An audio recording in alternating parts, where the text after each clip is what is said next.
Bharati cements కు సున్నప్రాయ లీజులని cancel చేస్తారా? ఏ క్షణమైనా ఈ లీజులను రద్దు చేసే ఉత్తర్వులు ప్రభుత్వం నుంచి రాబోతున్నాయి. రూల్స్ ప్రకారమే 2 లీజులు పొందామంటోంది భారతీ సిమెంట్స్. కానీ కేంద్ర గనుల శాఖ రూల్స్ ప్రకారం ఇది ఉల్లంఘన కిందికే వస్తుందంటున్నారు అధికారులు.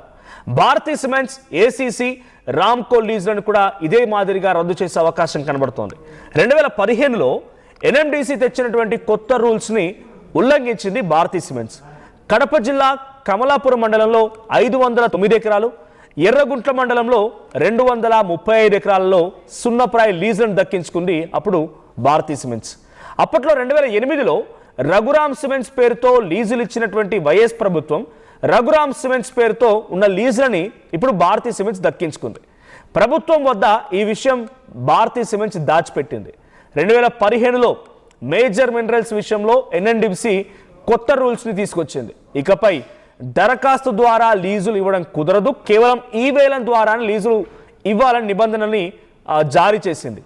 ఏదైనా ప్రాబ్లం ఉంటే కొంత సమయం కూడా ఇచ్చింది. 2017లోగా అన్ని అనుమతులు తీసుకొని మళ్ళీ లీజు మంజూరు చేయించుకోవాలని కూడా ఆదేశాలు జారీ చేసింది. కానీ గడువులోగా అనుమతులు తెచ్చుకోకపోతే క్యాన్సిల్ చేస్తామని కూడా అప్పుడు హెచ్చరించింది. 2017 నాటి లీజులు తెచ్చుకోలేకపోయిన భారతీ సిమెంట్స్ ఆ తర్వాత 2024 ఫిబ్రవరి 2న వైసీపీ ప్రభుత్వం భారతీ సిమెంట్స్కి 2 లీజులని 50 ఏళ్ల కాలానికి మంజూరు చేస్తూ ఉత్తర్వులు జారీ చేసింది. అదే టైంలో ఏసీసీకి 997 హెక్టార్లలో, రామ్కోకి 267 ఎకరాల్లో ఈ లీజులు మంజూరు చేసింది. లీజులపై ఏపీ ప్రభుత్వం ప్రస్తుతం వివరణ కోరిగా ఎన్ఎండిసి కొత్త రూల్ ప్రకారంగా అప్పుడు లీజులు చెల్లవంటూ కొంత ప్రభుత్వం దీన్ని క్యాన్సిల్ చేసే ఆలోచన చేస్తోంది. ఏ క్షణమైనా ఈ లీజులని రద్దు చేసే అవకాశం ఉంది. ఆనాడు ప్రభుత్వం మారి కదా, ప్రభుత్వంలో మేము ఉన్నాం కదా అన్నట్టుగా డైరెక్ట్గా ఇష్టానుసారంగా లీజులు ఇచ్చారు. కానీ ఇప్పుడు ఎన్ఎండిసి రూల్స్ ప్రకారంగా ఆ లీజులు చెల్లుబాటు అవ్వు అని చెప్పి అటు భారతి, తర్వాత రామ్కో, ఏసీసీ ఈ 3 సిమెంట్లకు కూడా ఫ్యాక్టరీలకు కూడా కొంత ఇబ్బంది పడే అవకాశం కనబడుతోంది. దీనికి సంబంధించి మరిన్ని అప్డేట్స్తో మా ప్రతినిధి ఏపీ ఇన్స్పెక్టర్ కృష్ణమోహన్ ఉన్నారు. కృష్ణమోహన్, సో ఇప్పుడు లీజులు రద్దు అవబోతున్నాయి. 50 ఏళ్ల కాలానికి అప్పుడు వైసీపీ ప్రభుత్వం కేటాయించినటువంటి లీజుని ఇప్పుడు ఈ ప్రభుత్వం రద్దు చేయబోతోంది. ఏం జరగబోతోంది? ఈ భారతీ సిమెంట్ సంబంధించినటువంటి వాళ్ళ అధికారులు కానీ లేకుంటే ముఖ్యంగా జగన్మోహన్ రెడ్డి రియాక్షన్ ఏంటి? లీజులు రద్దు అవుతున్నాయని ఒక ఆలోచన రాగానే వాళ్ళు ఏం చెప్తున్నారు? మన బేసిక్ గా చూసుకుంటే ఇటీవల కాలంలో నిన్నగాక మొన్న జగన్ పెట్టిన మీట్ లో కూడా ఇదే అంశాన్ని చాలా క్లియర్ గా ఆయన ప్రస్తావించారు. టీడీపీ ప్రభుత్వం చేస్తున్న ఒత్తిళ్లు కావచ్చు, లేకపోతే అరాచకాలలో భారతీయ సిమెంట్ కూడా ఆంధ్రప్రదేశ్ నుంచి వెళ్ళిపోబోతుంది అని చాలా క్లియర్ గా ఆయన కూడా ముందుగానే హెచ్చరించారు. అంటే ఆయనకు ముందుగానే తెలుసు దీనికి సంబంధించిన వ్యవహారంలో ప్రభుత్వం ఆ భారతీయ సిమెంట్, అలాగే రామ్కో, తర్వాత ఏసీసీ ఈ 3కు సంబంధించిన లీజుల్ని రద్దు చేయబోతున్నారు అని.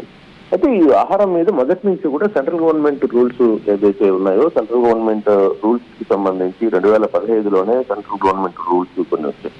అంటే గవర్నమెంట్ మారిన తర్వాత 2017లో కూడా కొంత ఈ అనుమతులు తీసుకున్నారు. తర్వాత వైసీపీ గవర్నమెంట్ వచ్చిన తర్వాత వాళ్ళు తమకు అనుగుణంగా కొంత రూల్స్ ని మార్చి దాదాపుగా 50 సంవత్సరాలు 2 లీజుల్ని మంజూరు చేస్తూ ఉత్తర్వులు చేశారు 2024లో. అంటే దీనికి సంబంధించిన వ్యవహారంలో ఏదైనా ఇష్యూ ఉంటే కొంత అప్పటికి ఏసీసీకి 997 హెక్టార్లు, రామ్కోకి 267 హెక్టార్లు, అలాగే దీనికి కూడా అంటే భారతీయ సిమెంట్ కూడా కొన్ని హెక్టార్లో వాళ్ళు కూడా లీజుకి తీసుకున్న పరిస్థితి. దాదాపుగా 50 సంవత్సరాలు లీజుకి అప్పుడు ప్రభుత్వం వన్ సైడ్ గా డిసైడ్ చేసి ఇచ్చింది. అయితే ఈ వ్యవహారం మీద సెంట్రల్ గవర్నమెంట్ అప్పుడు కూడా కొంత ఆక్షేపణ చేసింది అనేది చెప్తున్నారు. కాకపోతే ప్రభుత్వంలో ఉంది కాబట్టి రఘురామ్ సిమెంట్ పేరు మీద ఈ లీజులు అయితే భారతీయ సిమెంట్ తీసుకుంది.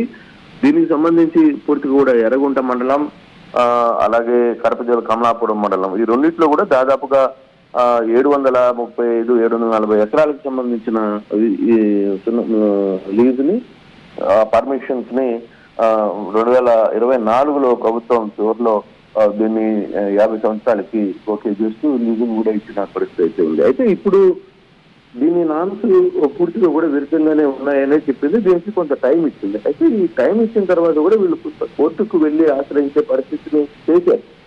కాకపోతే ఎన్డీఎంసీ రూల్స్ అంటే 2015లో వచ్చిన ఈ ఎన్డీఎంసీ రూల్స్ కొంత స్ట్రిక్ట్ అయ్యాయి. ఈ మధ్య దాని మీద ఫోకస్ సెంట్రల్ గవర్నమెంట్ కూడా చాలా సీరియస్ గానే ఫోకస్ చేస్తుంది.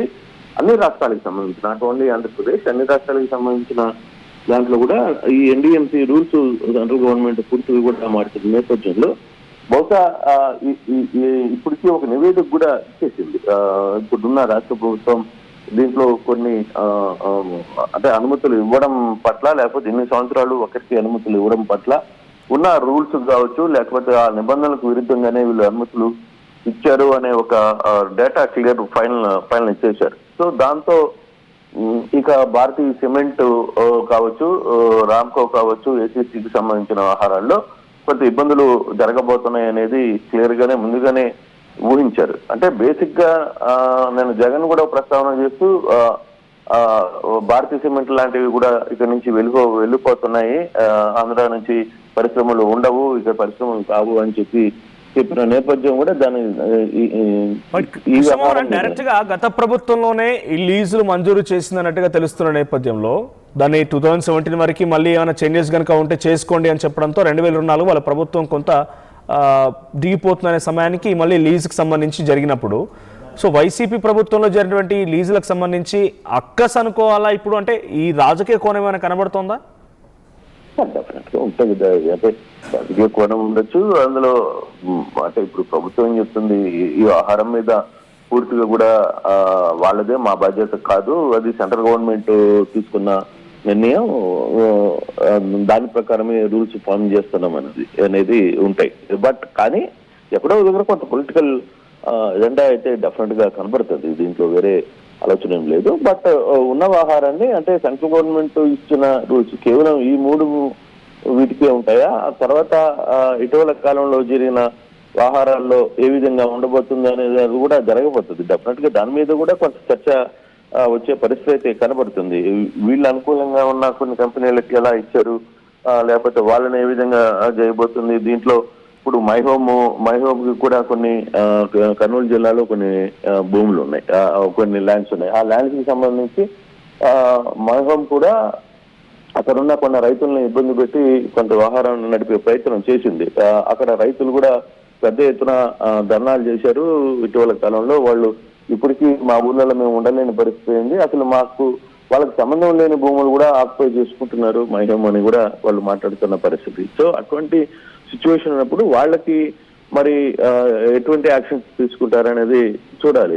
రాబోయే రోజుల్లో ఏ విధంగా ఉండబోతుంది. అయితే ఇప్పుడు ఒక క్లారిటీ అయితే భారతీయ సిమెంట్ తర్వాత రామ్కో, ఏసీసీకి సంబంధించిన ఆహారంలో ప్రభుత్వం ఒక నివేదికను కూడా ఇచ్చింది కాబట్టి డెఫినెట్ గా దీని పూర్తిగా కూడా రద్దయ్యే పరిస్థితి అయితే కనబడుతుంది. మరి తిరిగి ఈ కంపెనీస్ ఏ విధంగా రన్ అవుతాయి, దానికి సంబంధించిన ఆహారం ఏ విధంగా ముందుకు పోతుందో చూడాలి. అంటే ప్రభుత్వ నిర్ణయం ఎప్పుడు తీసుకుంటుంది, ఈ రోజు తీసుకుంటుందా, రేపు తీసుకుంటుందో తెలియదు. కానీ ఖచ్చితంగా అయితే ఒక ముందస్తుగానే ఒక చర్య అయితే తీసుకోబోతుంది. దానికి ఆ విషయంలో క్లారిటీ లేదు. ఎప్పుడైనా సరే, ఏ క్షణమైనా సరే ఈ భారతీయ సిమెంట్ కి సంబంధించి, ఏసీసీకి సంబంధించి, అలాగే రామ్కోకి సంబంధించిన భూములకు సంబంధించిన ఉత్తర్వులు రాబోతున్నాయి, క్యాన్సిల్ చేస్తున్నట్టుగా. సో ఆ ఫర్దర్ గా వీళ్ళు ఏ విధంగా యాక్టివేట్ అవుతారు, లేదు ఫర్దర్ గా ఈ సునప్రాయాన్ని ఎక్కడి నుంచి తెచ్చుకుని నడుపుకునే పరిస్థితి ఉంటుందా లేదా అనేది చూడాలి. బట్ నాకు ఉన్న సమాచారం ఖచ్చితంగా 2-3 ఈ వారంలోనే భారతీయ సిమెంట్ కి సంబంధించిన లేదు ఈ 3 కంపెనీలకు సంబంధించినవి ఖచ్చితంగా రద్దయ్యే పరిస్థితులు చాలా స్పష్టంగా కనపడుతున్నాయి. మనోజ్, చరిత్ర సృష్టించినోడు ఇప్పుడు ఆ చరిత్రని తిరగరాయబోతున్నాడు. అబద్ధాల గోడల్ని బద్దల కొట్టి నిజాలను రాగా మీ ముందుంచబోతున్నాడు. నిజమైన వార్తల కోసం వెంటనే డౌన్లోడ్ చేసుకోండి రా యాప్ని.